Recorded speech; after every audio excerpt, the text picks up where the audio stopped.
Hello TubeU Pixies, and needless to say, people that aren't Pixies that also like to watch YouTube movies that I upload. Okay, so amongst the guitar world, it seems that the LM386 hasn't got a very good reputation. Some people describe it as the crappy LM386. It's one of the most common chips in guitar amps, small practice amp. This is a kit that my friend made up, and it works, and got all the bits for another one in there, okay, that don't really want to make. Turns out that the 386 is in some of those mini Marshall like stacks made out of plastic, little things, and they've got a good reputation. And the one I worked on recently had a 386 that was in a single inline package rather than a dual inline package. Now I'm going to put together using this that I made some time ago, on my last upload, and my idea is to put a 386 inside it and wire up a circuit. Got to decide where to put the thing. So this is something I built earlier. Okay, so it's that sort of weird cardboard stuff that comes off of some furniture. This was off the bottom of a bed, and there's a layer. I mean, I do make stuff out of cardboard sometimes because I like to do things on the cheap. And there's a layer of this stuff, which is sticky back aluminium, and the wire protruding through. And then I've got, for cosmetic purposes, because it's going to go into a box that matches this particular type of wood grain, which is Fablon, I think, something like that. So the problem with building one of these is that if you want to make modifications to the circuit to make it more interesting, it's not that easy. And also, if it goes wrong, it's much easier to repair if you've got everything spread out like I like it. Got to get the fan in action. Most of this is super glued together. So how I would do this, I don't know. Well, I do, but it's late. That's the only problem. Right then. Don't know, where would I put it? Yeah, I don't know. No, but put it there. Put it there. So, chopped off printed circuit board and super glue. I'm doing this off, so I always clean up the chopped off printed circuit board. I mean, might point out that those amplifiers, the LM386, are incredibly cheap. £3, I think. And there's also a surface mount LM386 that you can buy. That's something like £1 each, but you've got to buy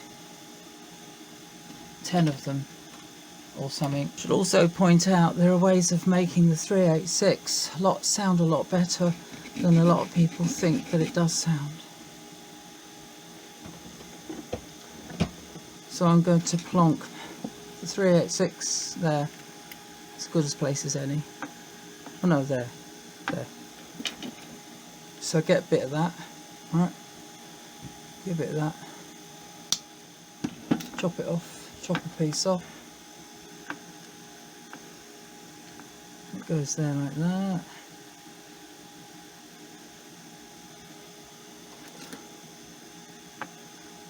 Slide that across.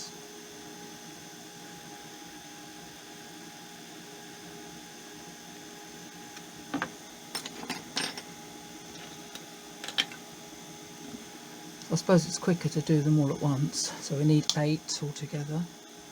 8 of these for one LM386.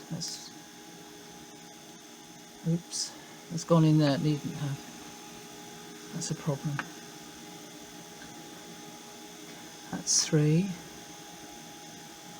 4, 5,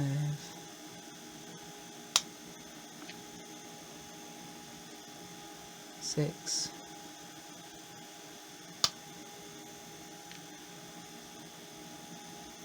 7,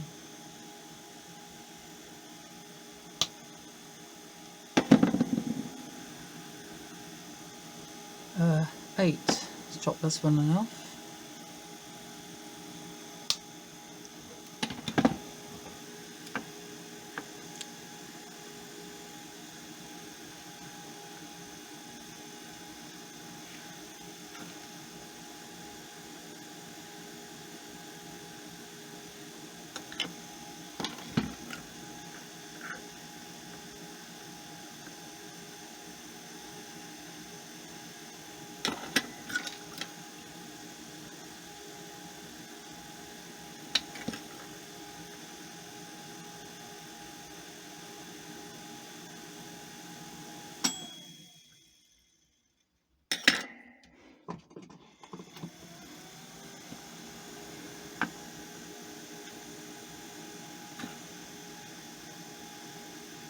Should anyone else on YouTube be interested in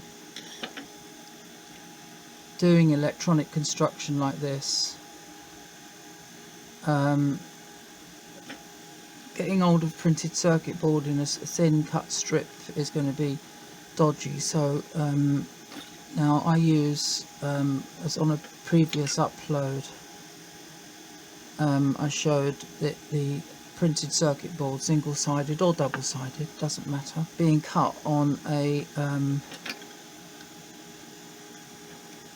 one of those mini craft saws,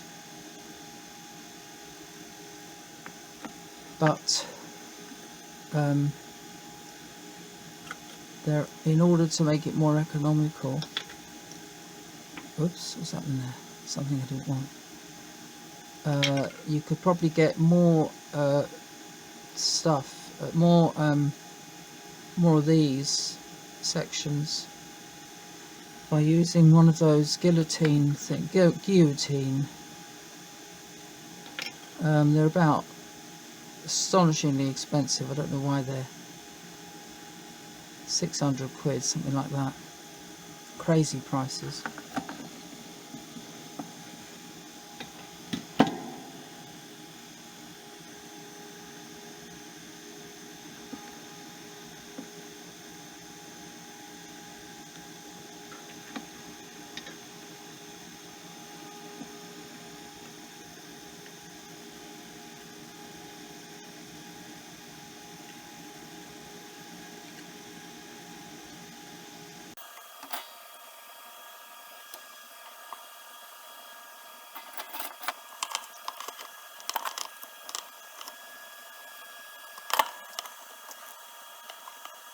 This is where I have an admiration for people who have a nice camcorder that they can use to upload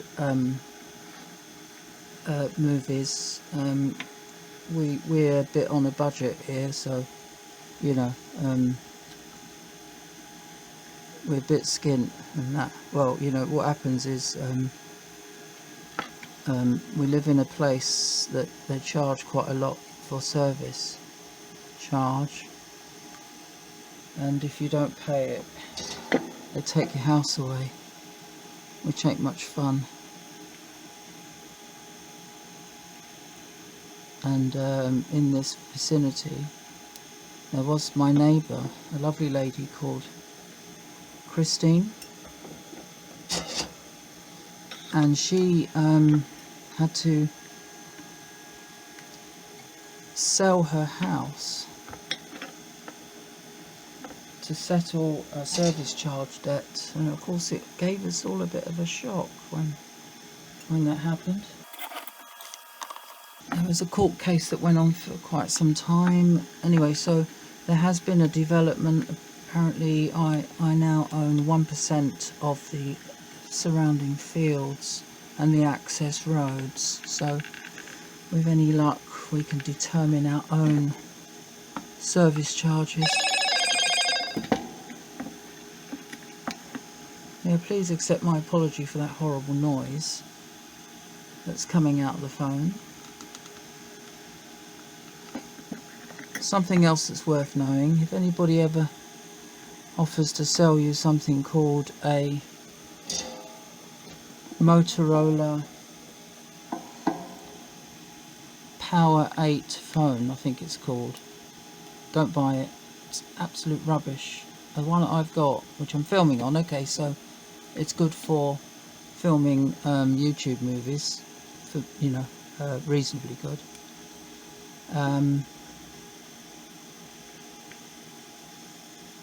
Which I'm reasonably happy with the ability to do that. But it keeps chopping me off the internet, cuts me off the internet while I'm in the middle of something like paying a bill or anything like that, and suddenly I find myself disconnected or in the middle of a phone call. For example, if I'm on a WhatsApp conversation with somebody, and strangely enough, the Motorola, I think it's called Power 7, was a far better phone.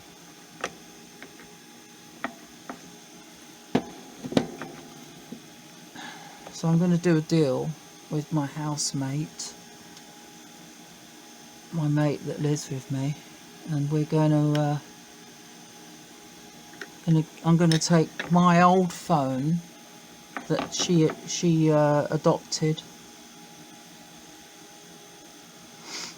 and this one's going to be primarily used just for making videos. But whatever you do, don't buy a Motorola Power 8 phone. I think that's what it's called.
One microfarad, 63 volts.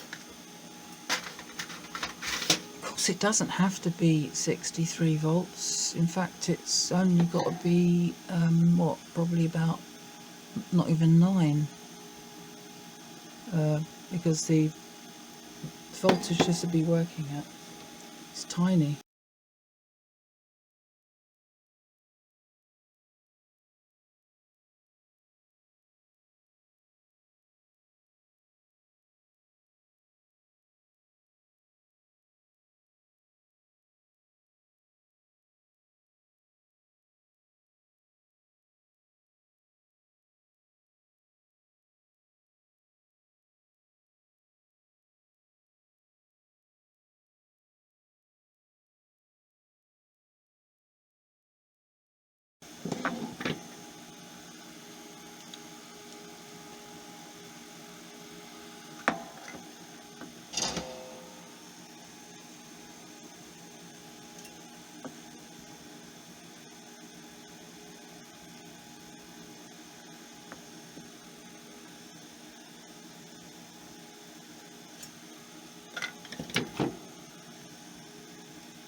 One microfarad. Got loads of them.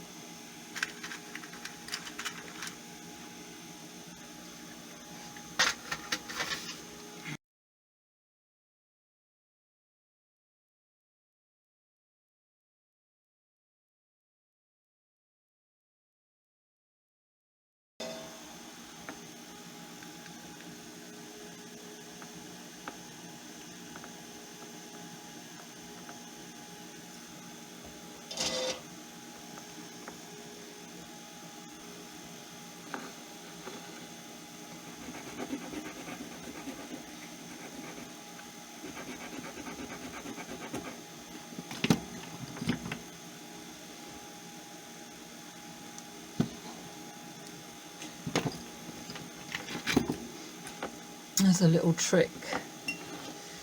If you don't, this makes it easier to put components in that are next to each other. I get one of these files, diamond dust file, go like that and make an actual definite, you know, using something like a saw blade. It needs to be quite a distinct you know, channel really.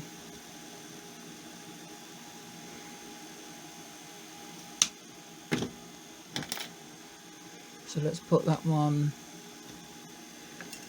say, there, like that. Okay, there we go. And that goes like that.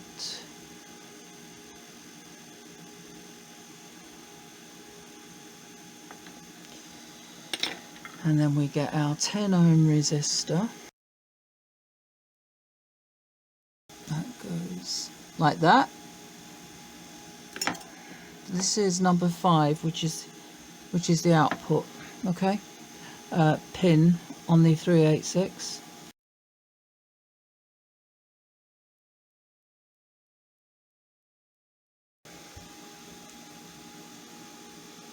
And a 0.02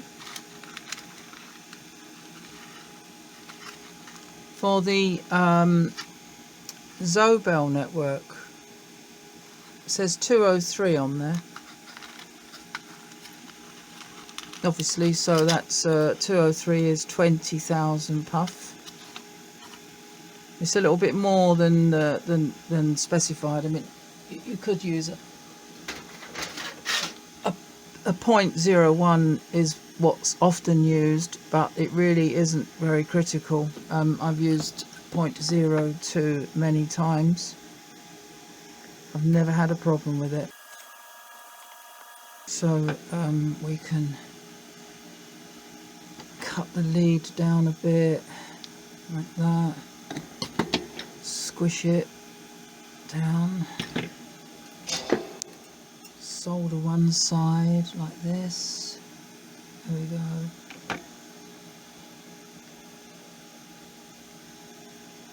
And that goes there, I think. No, it goes there.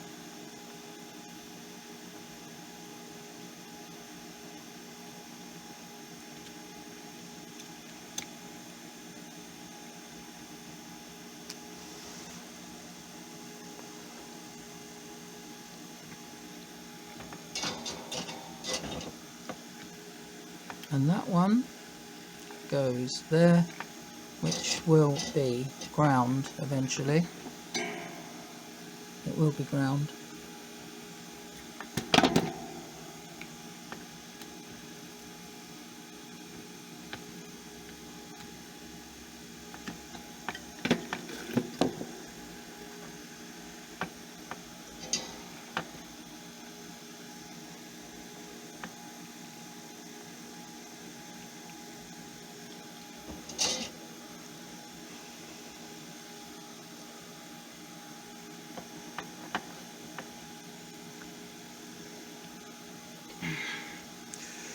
I've decided to use a 100 microfarad capacitor, 25 volts.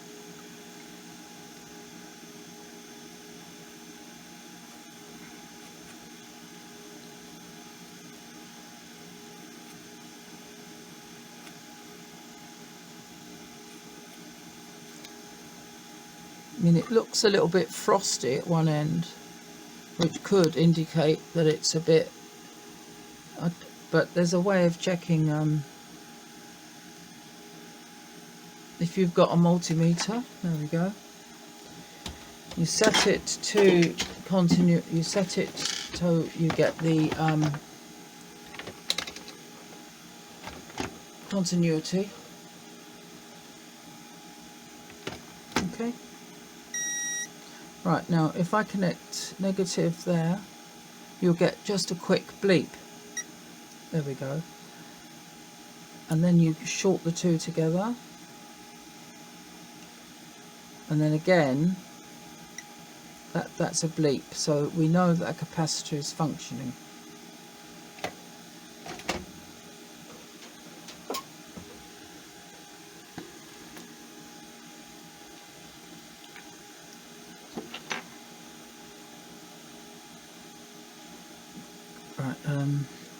Decided to insulate because the capacitor has got to go from there to this potentiometer here. Now that there is the ground, so it's actually got to go in that direction. So I'm going to strip, I need the entire length of the capacitor's leads. It's a totally unconventional way of doing things, but then again I am totally unconventional, so you know, and that I don't mind being unconventional. Unconventional is cool.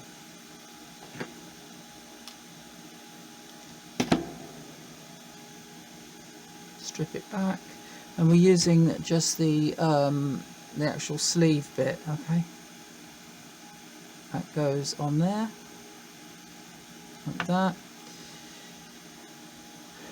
and then we prepare this end for soldering.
Bit too long.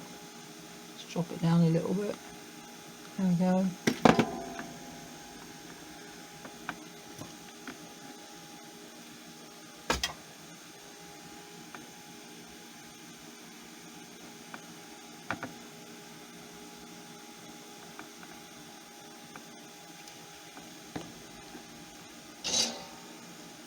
I'll note that the actual capacitors, you know, you'll find people will tell you that they are polarized, okay? It's very important to remember which way around they go. In this particular instance, you've got pin 5 of the LM386, which is positive with respect to ground. Now, the other thing I've got to do is to make sure I'm turning this the right way around. So I know that I want anti-clockwise to be all the way down and clockwise fully to be all the way up. Now this is an unusual design in the sense that it's actually a power soak. I mean, and one of the reasons I'm doing this is because it's good to have an amplifier that you can drive really hard but not actually end up getting evicted or having neighbours calling you all sorts of horrible names. Now, as this potentiometer is not, it's one that doesn't matter which way round the pot goes, you can adjust it. So I'm going to unscrew that, take the ring nut off, okay, the fastening nut, okay. I'm going to turn it round like that, and then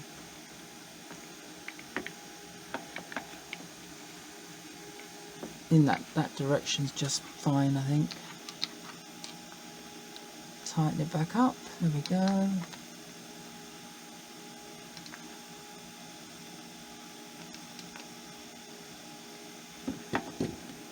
So that's, turn it clockwise for highest volume, anti-clockwise, clockwise for highest volume. So this is, it's on this end of the potentiometer. It's actually a rheostat.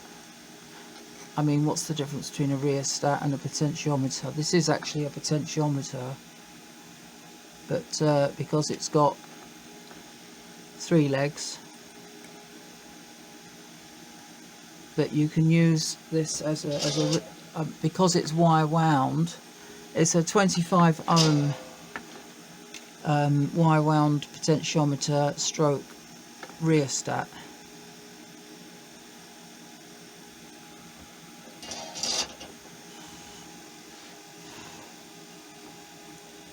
I keep letting it come up before it's set properly, which is not good. There we go. This can lift up a little bit.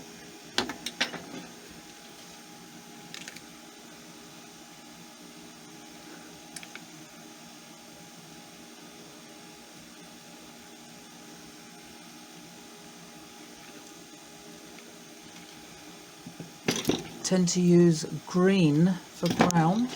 Green for ground.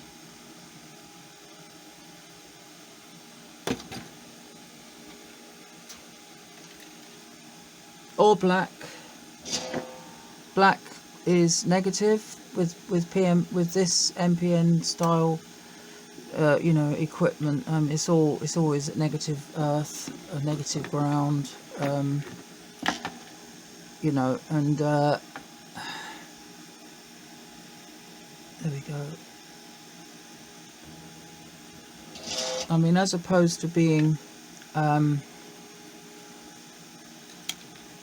printed circuit, this is actually using a wiring up a 386 in the traditional, what they call point-to-point wiring. Now, I don't know why this is the case, but some guitarists tend to think that equipment that is point-to-point wired, especially if it happens to be valve equipment,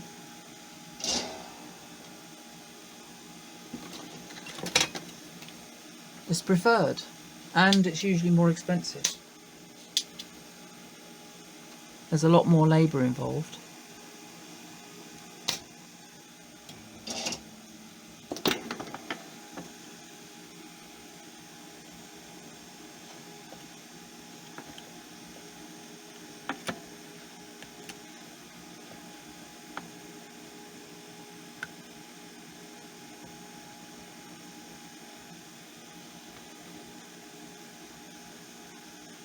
Pop it through again. Why not? No reason why not. No reason why not.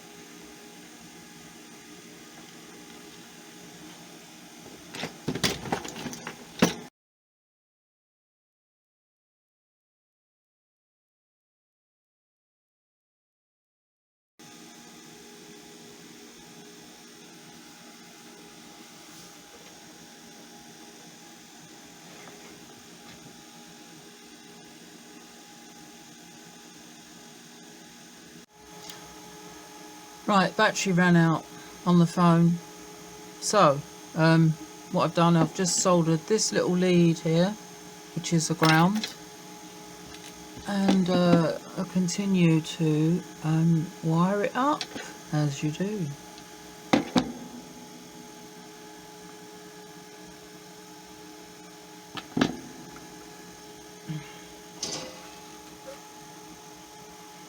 Trying to use, not really working out actually. Bit of blue tack. Not going to work. Probably best just to leave it like that. Probably. And that. Of course, one of my favourite tunes are on the radio. Magic Bus by The Who, live at Leeds. So of course, you know, you mustn't be playing music off the radio, because you get a copyright strike.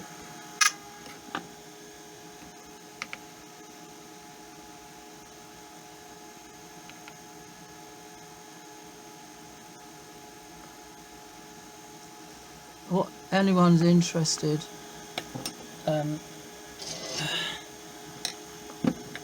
these components here, the 10 ohms and the 20,000 puff, they're actually referred to by engineers and me, right, as OEL Network, and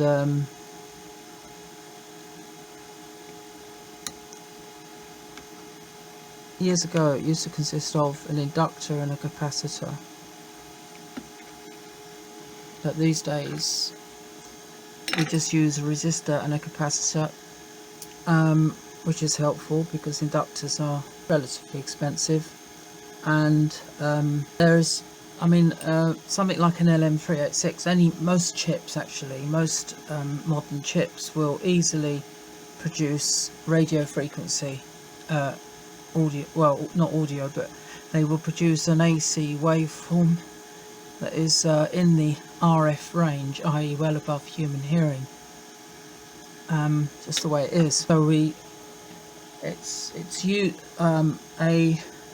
OEL network helps to prevent any amplifier from amplifying radio frequency or going unstable. But as it's audio, we only want to amplify audio. And it's strange because the RF signal can be as much as the amplifier is manufactured to make. So in other words, you can get out of, say for example, LM386 980 milliwatts. Without this OEL network, you can get 980 milliwatts of radio frequency, which is not very nice.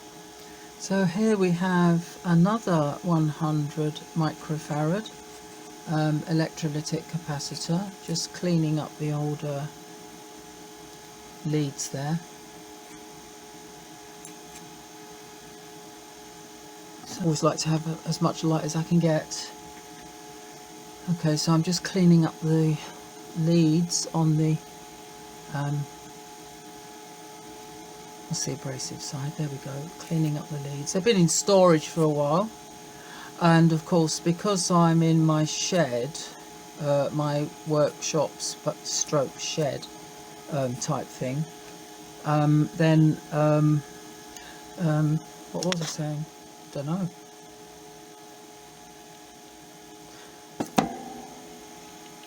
So the normal amount of capacitance you'd have, right? They specify 220 microfarads, but you know, you can get away with 100. It works just as well, I found.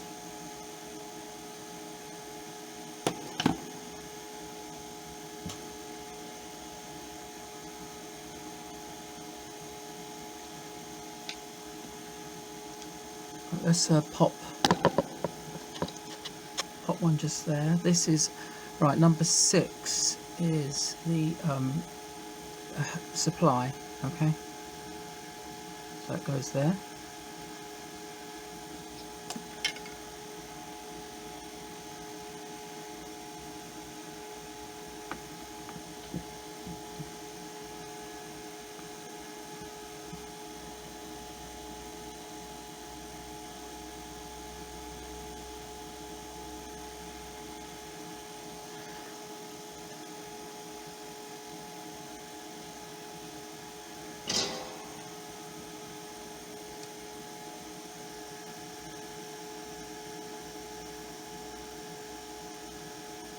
Oops, that shouldn't have happened.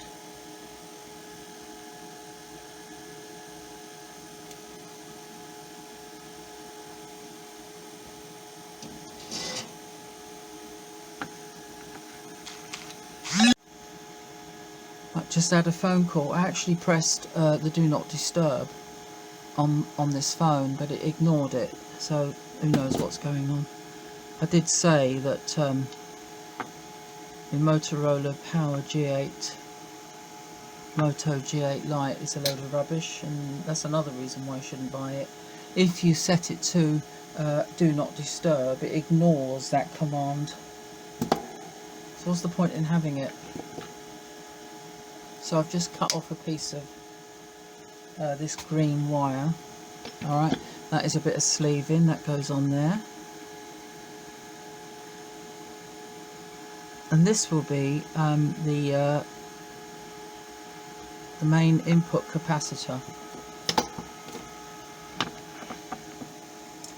And the object of that is, if it's a battery powered, if you see a capacitor across the supply on virtually any device that runs off batteries, the whole purpose of it is to reduce the internal resistance of the battery. So as low as the battery gets, the internal resistance is determined by whatever capacitor you've got connected across the supply and the battery, obviously being the same thing. There we go, solder it.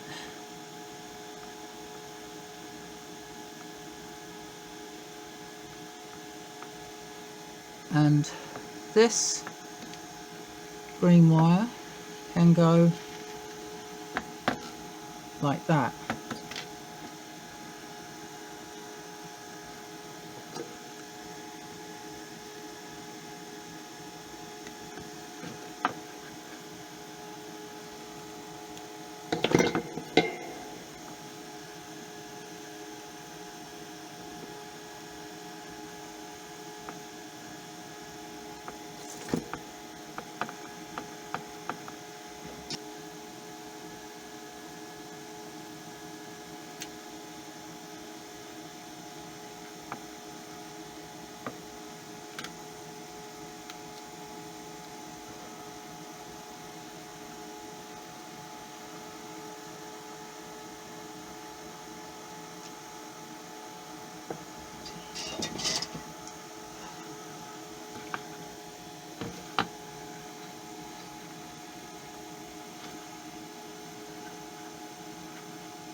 Okay. Now the supply. So we got number 6, which is the this supply line, power supply.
I must say that doing one of these amplifiers, you know, I mean I built 30 of them or something like that, loads and loads of them anyway. When you're worried about whether it's in the shot because I'm doing a YouTube movie, it does make it a huge amount more difficult, I must admit, you know. But it's worth it because it'd be nice to know that people are out there that want to have a go. I mean, I admit that this is a very long and arduous way of going about getting a 386 amplifier together. Much easier to use variable or even one of those kits, and but you know, I like doing it, so that's a good reason in that, isn't it? Okay, I've just tested the amplifier. Obviously I'm supplying it with a radio signal, okay, and just to show. He told me more about the events that shaped his mother's character. There you go. So I think her father's death. Anyway, so enough of that because the copyright and all the rest of it. Okay. Anyway, so look what we're getting on the meter now. That is RF. That's well above the human hearing range, and it's pumping out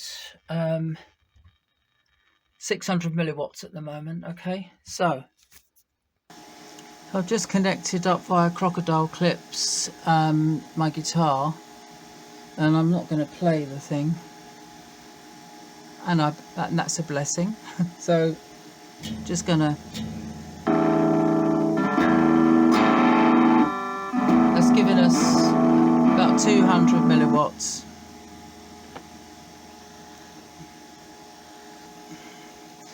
Now the LM386 is at maximum gain you can get out of it is 40 decibels. Okay. Anyway, so in order to get 40 dB, you need to have a connection. We need to have a connection between pins 1 and 8. So just about to solder this capacitor in. So that's that's correct, yeah. 8 goes to negative of the electrolytic capacitor. The gain adjust, it's called. A gain adjuster.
very long running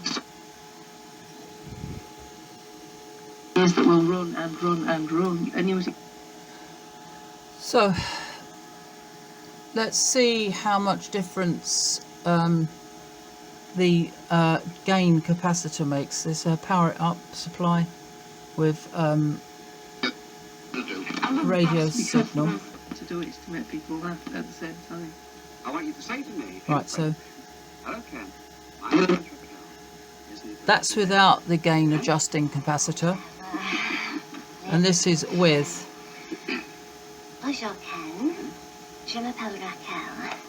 Voulez-vous coucher avec moi ce soir? I've got a photo that someone took of me and him. Huge difference. Just holding cards. No, it's just kind of. This connection here is the shield, which is in fact aluminium sticky back tape. Now that's meant to go. That's meant to ground. Goes to ground, and probably where I choose to connect it is perhaps on this potentiometer negative.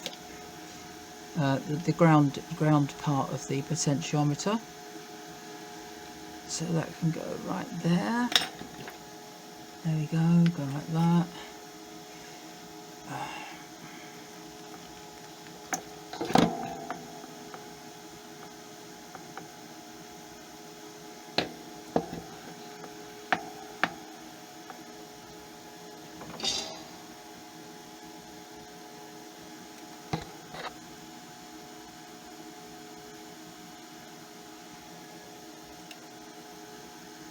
Okay, I'm going to do a little experiment. Okay, so one thing that would help is to find a way of connecting using just a lump of wire. I mean, there's a tendency to want to keep everything from sticking out to avoid short circuits. So with this, I'm just going to tack it onto the positive terminal connection. Power in, positive, power in. Dropped a bit of solder in there. Let's get rid of that. It's going to cause problems. So there we go, an easy connection to positive. Okay, easy connection to positive.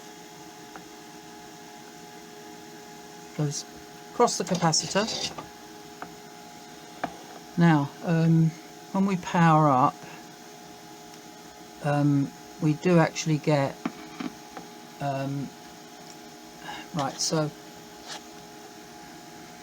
what I'm going to do now, at the moment, if I had two cameras, I can demonstrate that first of all you're getting RF coming out of the LM386 because it's not shielded, and when the shield goes on it immediately drops to zero, which means,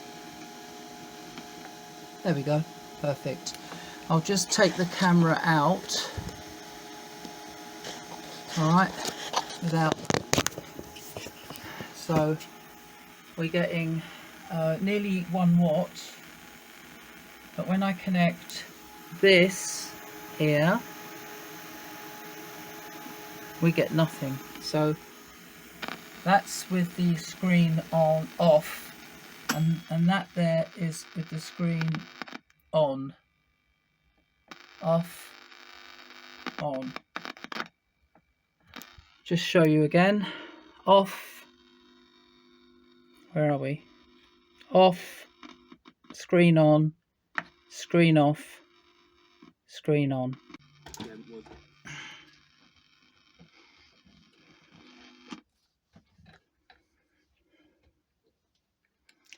So logically the next thing to do would be to ground the screen.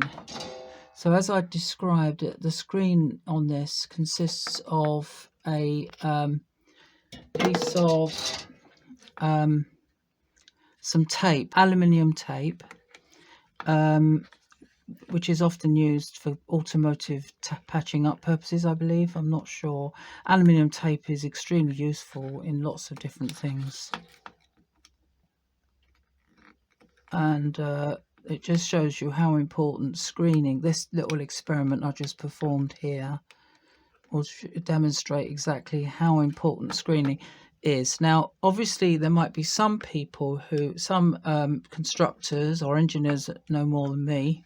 Why is it then that I now this is the connection to the screen. As I said, it's aluminium tape, three slices of it with a wire to contact. Now, in valve technology, electronics generally speaking, one of the rules of thumb is to connect the screen or the chassis as near to the input ground as you can. Now, I don't know the science behind it, but apparently, so you have to think of the connection to chassis or connection to screen as another component in the mix, okay? And it really does make a tremendous difference. So what I'm going to do now is possibly plug my guitar in, and you'll have to suffer, I'm sorry to say, a bit of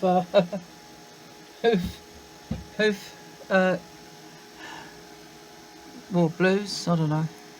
I'll give the people the blues if they listen to my guitar in, but there you go.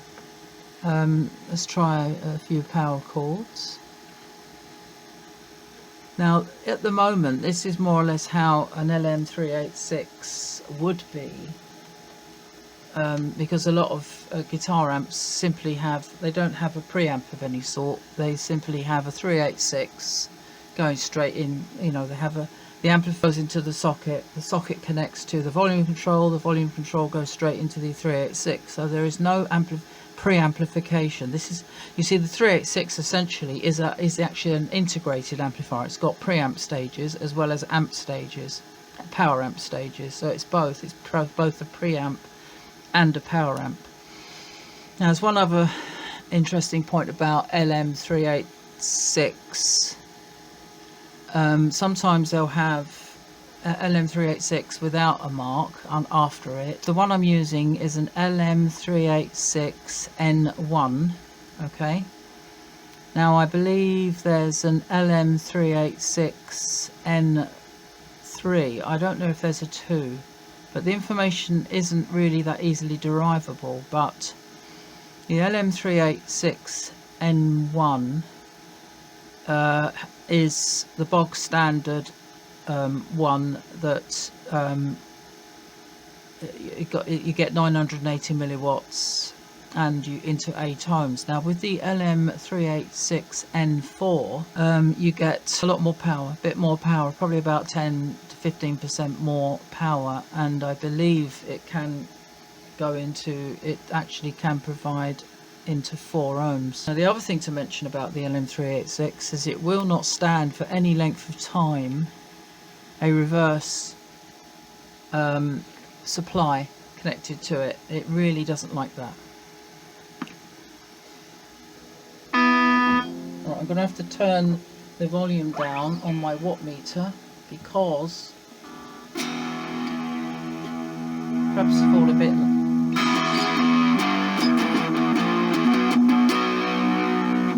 Let's boot it up a bit. Yay, and this.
the volume down, I'm trying to pluck the string, okay?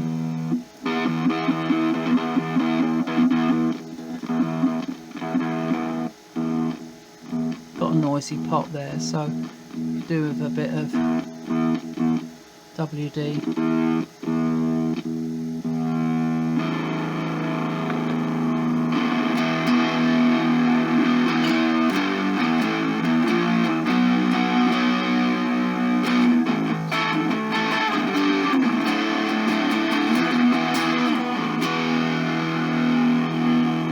Quite enough of that.